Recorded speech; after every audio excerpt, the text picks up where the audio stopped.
Assalamualaikum warahmatullahi wabarakatuh. Selamat datang kembali. Di video ini kita akan mengupas tentang tata kelola SDM dan kerjasama pada pelayanan makanan dan manajemen instalasi gizi di dalam standar akreditasi rumah sakit tahun 2022. Jadi ada satu pertanyaan yang disampaikan kepada kita itu terkait apakah gizi dapat dilakukan kerjasama dengan pihak yang lain, misalkan dilakukan outsourcing. Jawabannya memang dapat dan itu memang diperbolehkan di dalam akreditasi rumah sakit.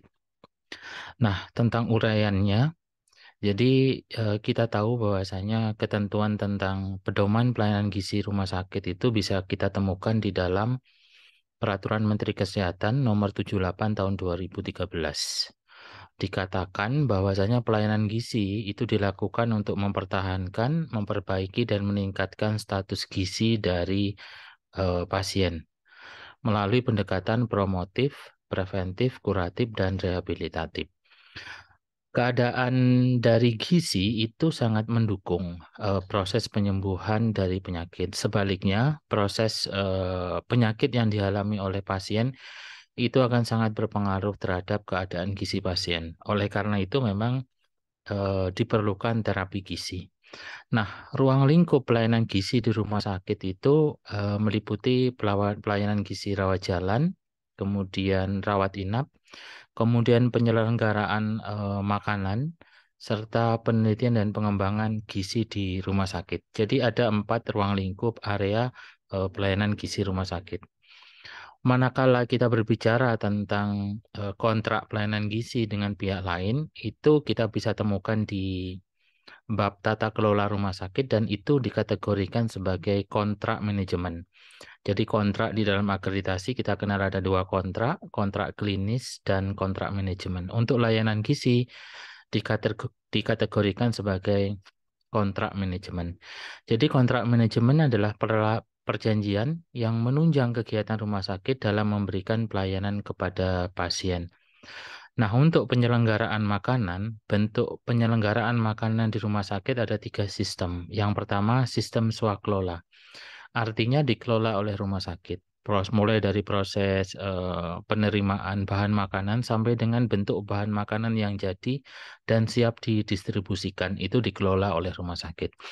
Yang kedua itu menggunakan jasa outsourcing. Jadi proses penyelenggaraan makanan bekerja sama dengan outsourcing atau pihak di luar rumah sakit. Itu dapat berupa rumah sakit lain ataupun berupa pihak outsourcing khusus yang menyelenggarakan gizi di rumah sakit.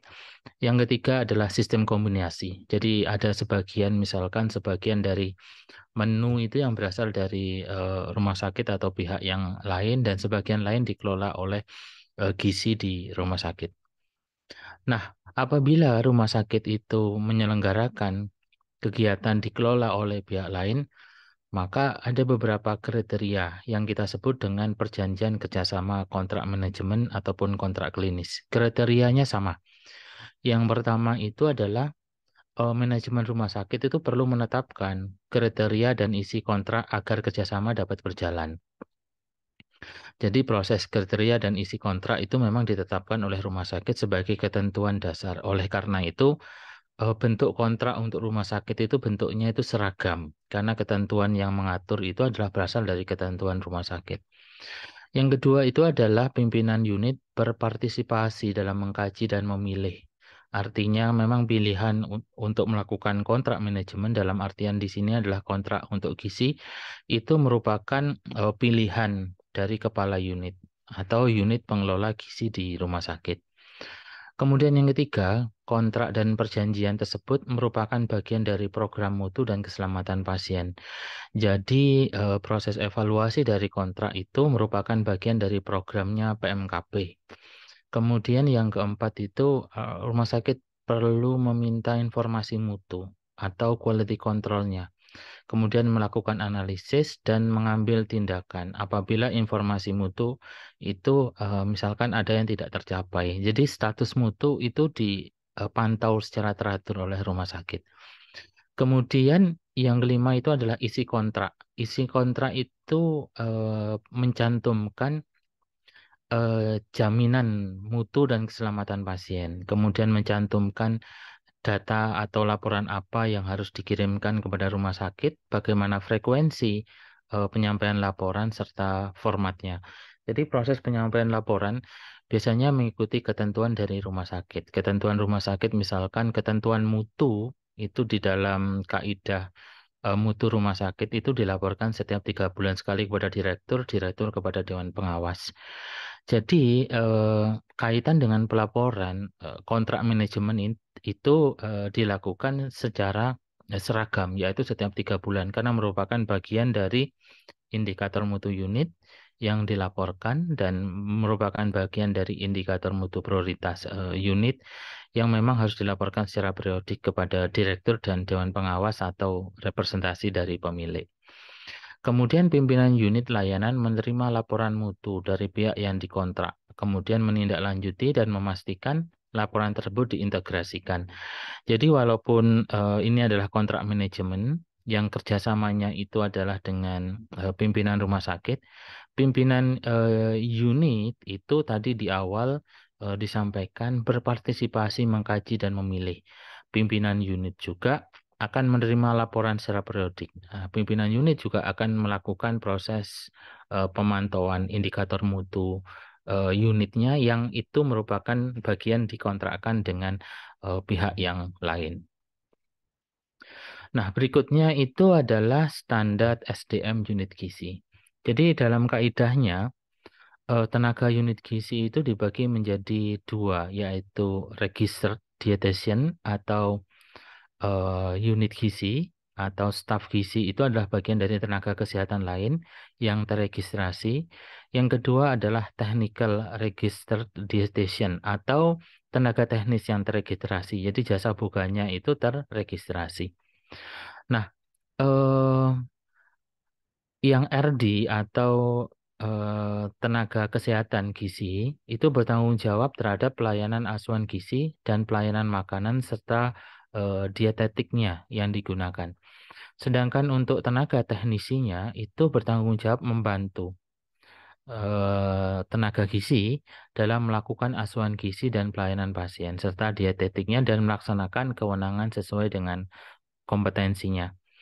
Nah, apabila rumah sakit tidak memiliki tenaga gizi yang terregistrasi, tapi memiliki tenaga nutrisi yang terregistrasi, ya, maka tenaga ini dapat diberikan kewenangan seperti halnya tenaga gizi yang terregistrasi dan diberikan kesempatan untuk memenuhi kualifikasinya sebagai registered dietitian atau tenaga gizi terregistrasi.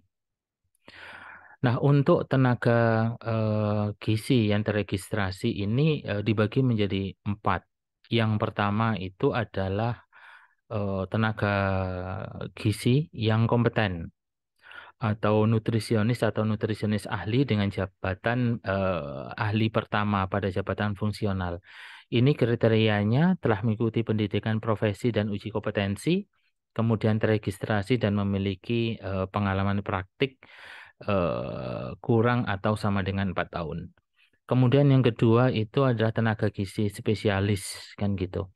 Ini dengan jabatan fungsional sebagai nutrisi ahli muda, ini memiliki pengalaman praktik dietetik pada satu peminatan khusus. Misalkan ahli diet untuk geriatri, ahli diet untuk onkologi dan seterusnya. Yang ketiga itu adalah tenaga gizi spesialis atau Registered Dietitian Advance dengan jabatan fungsional itu adalah nutrisionis ahli madya yang dia itu memiliki pengalaman pada peminatan tambahan selama 5 tahun atau lebih. Yang terakhir itu adalah pendidikan magister atau pendidikan doktor dari ahli gizi, S3 gizi, yang memiliki pengalaman dietetik selama 5 tahun atau lebih sebagai peneliti, penulis, dan konsultan di bidang gizi dan diet. Nah, berkaitan dengan teknikal, tenaga teknis gizi, itu dibagi menjadi 3. Yang pertama itu adalah tenaga teknis yang dikategorikan sebagai nutrisionis terampil pada pelaksanaan jabatan fungsional. Ini mendapatkan atau memiliki pengalaman dietetik general atau sama dengan 4 tahun menangani masalah gizi dan dietetik yang sederhana dan tidak kompleks. Yang kedua itu adalah tenaga teknisi eh, yang dikategorikan spesialis. Nah, ini memiliki pengalaman dietetik pada satu peminatan. Misalkan pada peminatan diabetes, anak, dan seterusnya. Atau memiliki pengalaman 5 tahun dan telah mengikuti pendidikan dan pelatihan yang intensif sesuai dengan peminatan. Kemudian teknisi yang advance. Ini adalah teknisi spesialis atau nutrisionis terampil penyelia yang memiliki pengalaman praktek dietetik dan peminatan tambahan selama 5 tahun atau lebih. Nah, di dalam ketentuannya, di dalam pedoman pelayanan gizi rumah sakit itu, jumlahnya itu mengikuti kaidah kelas rumah sakit. Misalkan kalau kelas D itu tenaga gizi yang terregistrasi itu ada 9, teknisinya ada 14. Sehingga kebutuhan tenaga itu adalah 23. Ke kelas C itu tenaga gizinya itu 18, tenaga teknis gizinya 12 dan total kebutuhan tenaga rumah sakit itu adalah 30. Apabila kelas B itu 37, kalau kelas A 72. Tentu ini adalah ketentuan yang ada di dalam pedoman. Nah, berkaitan dengan ketentuan disesuaikan dengan kemampuan kemudian sumber daya yang ada di rumah sakit. Nah, demikian tentang penjelasan tentang proses pengelolaan gizi dan penyelenggaraan makanan di rumah sakit. Jadi disimpulkan bahwasanya eh, pelayanan atau penyelenggaraan makanan di rumah sakit dapat dikerjasamakan dengan rumah sakit lain, dapat pula dikerjasamakan dengan pihak yang lain. Nah, ada ketentuan kerjasama yang diatur di dalam kaidah kontrak manajemen dalam tata kelola rumah sakit.